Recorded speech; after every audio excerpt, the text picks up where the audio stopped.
มาแล้วทุกคนมาแล้วเป็นหนึ่งแต้มจัดไป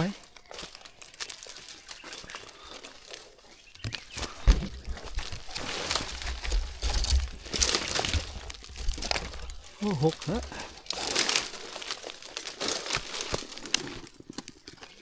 นี่ทุกคนนี่โอ้นี่ผลงานมือตอนเสาร์นี้นะทุกคนขี้เต้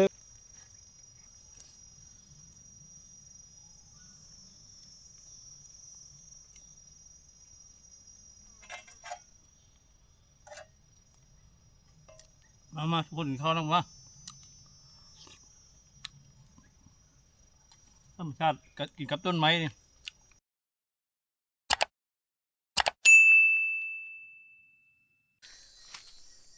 กับทักทายสวัสดีแล้วก็สวัสดีพ่อแม่พี่น้องFCทุกท่าน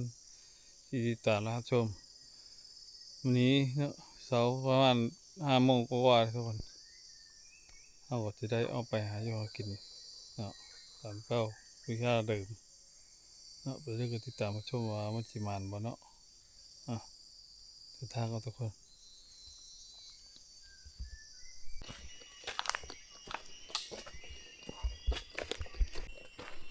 เอาไปเบิ่งเขากินมาทำนองทุกคนมาน้ำผลนะเห็นว่ามันกินว่านี่ไปรัดเสา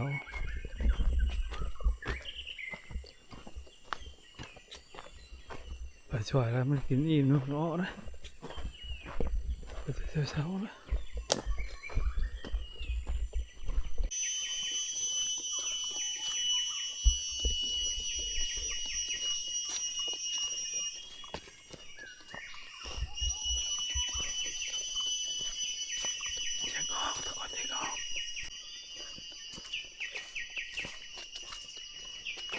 ตอนแล้วกำลังไป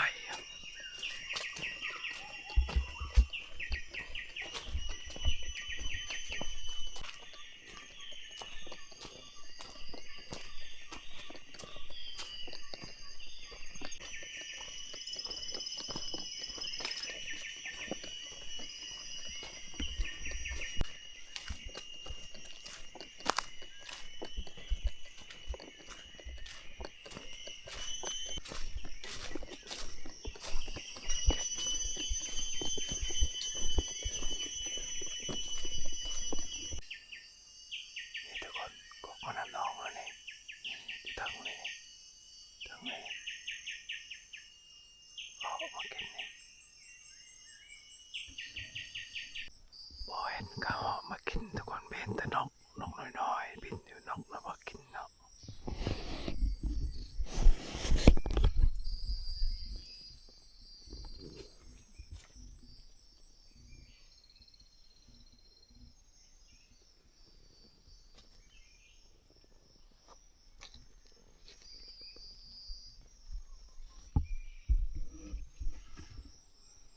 เรื่องว่านกสับกินมาเนาะ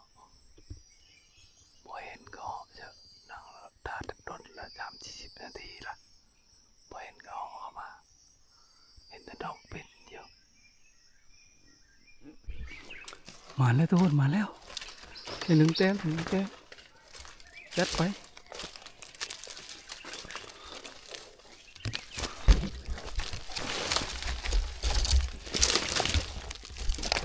โอ้หกฮะ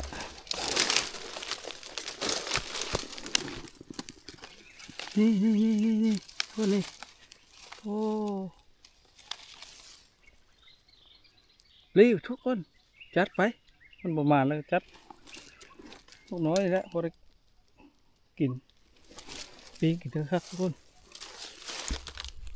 ได้เต็มหนึ่งทุกคนโอ้มาเลยละมาเต็มหนึ่งละนี่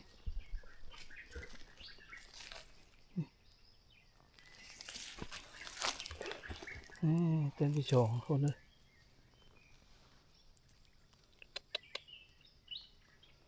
มันตัวน้อยมันแต่ตัวน้อยมือเช้าคนเต็มที่3ทุกคนเต็มที่3ยกไปเลย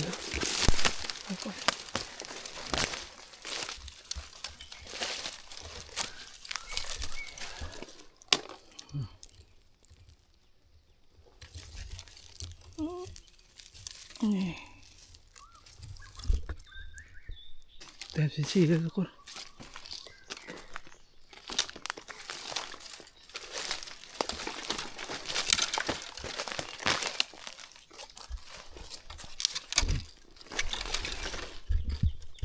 เต้มชี้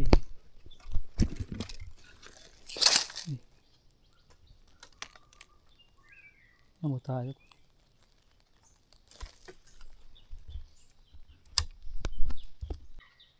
เดี๋ยวชี้เต็มเลยทุกคน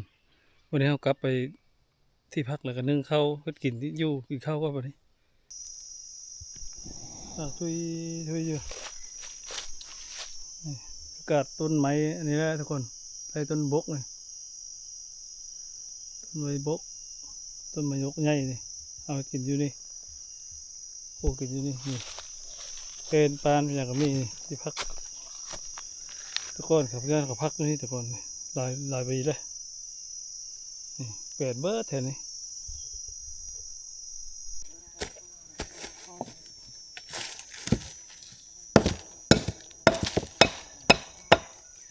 เฮ็ดบ่อนนึ่งข้าวทุกคนเฮ็ดบ่อนเฮ็ดเข่งเอาสินึ่งข้าวนึ่งข้าวนะข้าวเย็นเฮาอุ่นเอาทุกวันยี่ปะ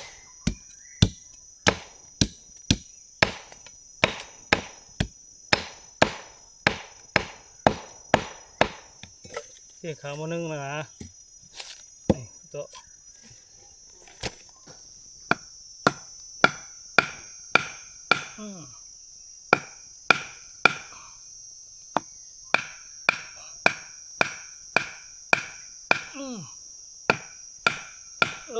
แล้วเอาหม้อมาค้าง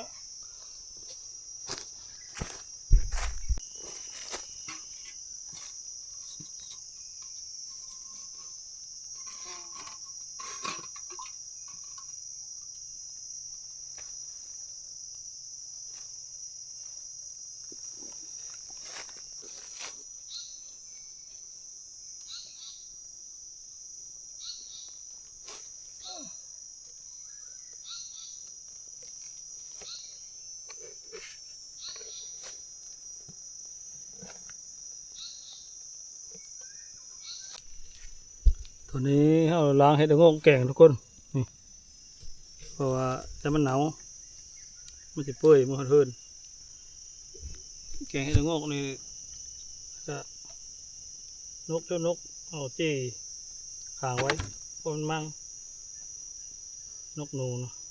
ฉันมันก็หนาวแล้วมันเทินแต่ว่าเราตนบ่ายๆพอละ3-4 โมงเราจะได้กลับมานี่นะทุกคนเพราะว่ามื้ออื่นที่ได้ประหยัดแฮวต้องพุ่นเท่ากับสิได้เท่าเข้าเลยทุกคน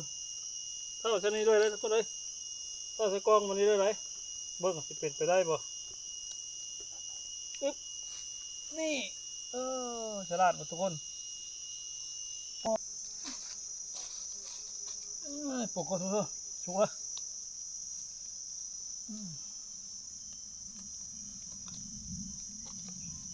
เช้าน้ำกันมาแกงให้ละงกฮ้อนจนนกยังบริเฮ็ดกินเอากินตัวนี้ก่อนจะให้เฮ็ดโค้ไว้ไปหาต่อแล้วก็ตอนเลื่อยใบครับ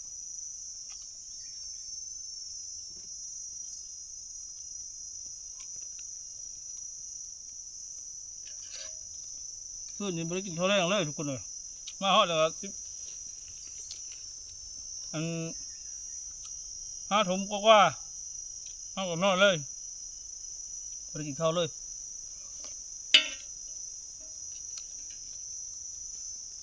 แจ้งว่านี่ก็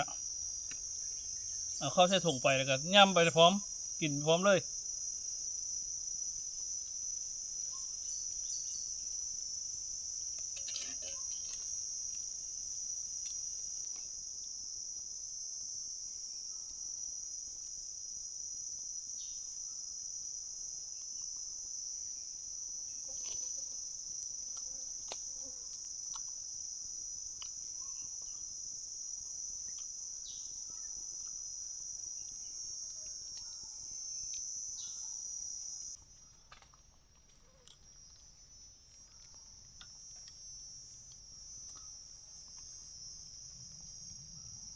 งั้นละงก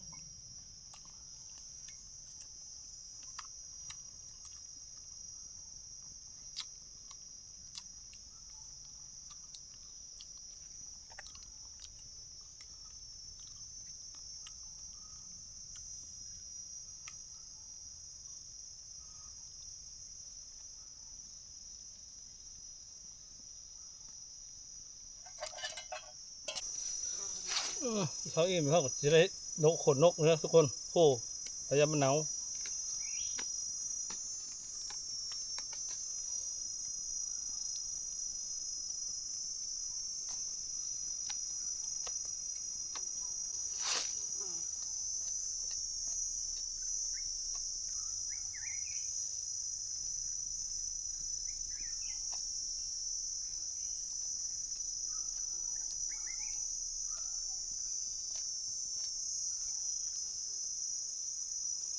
ปุ๊บในผ่าน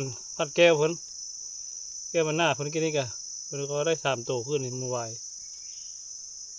คนเด้อคน5 คนผู้หญิงมีเพิ่นได้แล้วก็หมู่ผู้หญิง3ผู้ชาย2มาหาเฮ็ดละโงกว่ะ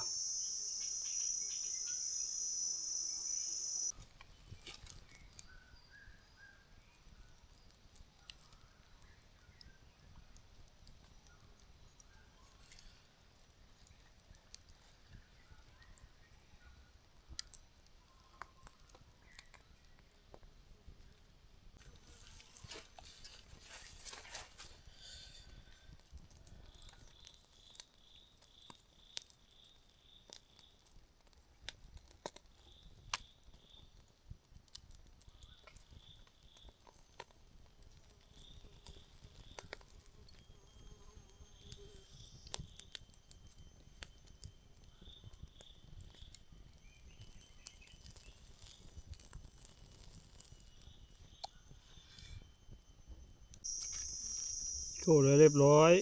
ได้เมื่อคืน2 แต้มทุกคนนกกับหนูหวายหางยากเลย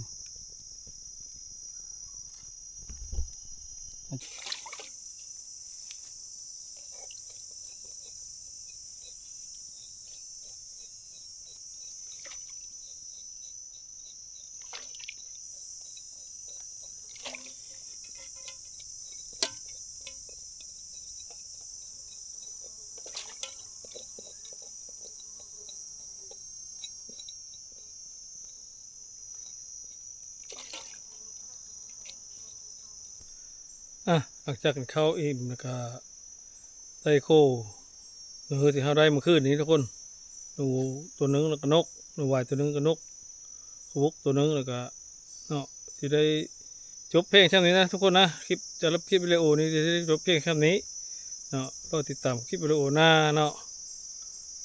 เจอกันเนาะเขากินข้าวนี่เขากาชีเลาะไปต่ออีกกินต่ออย่าง3 โมงพอได้ติดครับ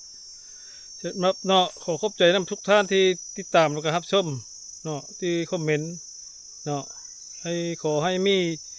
อายุมั่นขวัญยืนแล้วก็มีสุขภาพเข้มแข็งได้ทุกคนเด้อแล้วก็ขอให้มีเงินใช้กันหลายบ่ต้องเจ็บบ่ต้องจนทุกคนร่ำรวยกันเลยเด้ออยู่ดีมีแห้งบ๊ายบาย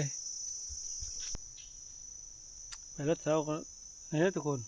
4 แต้มทุกคน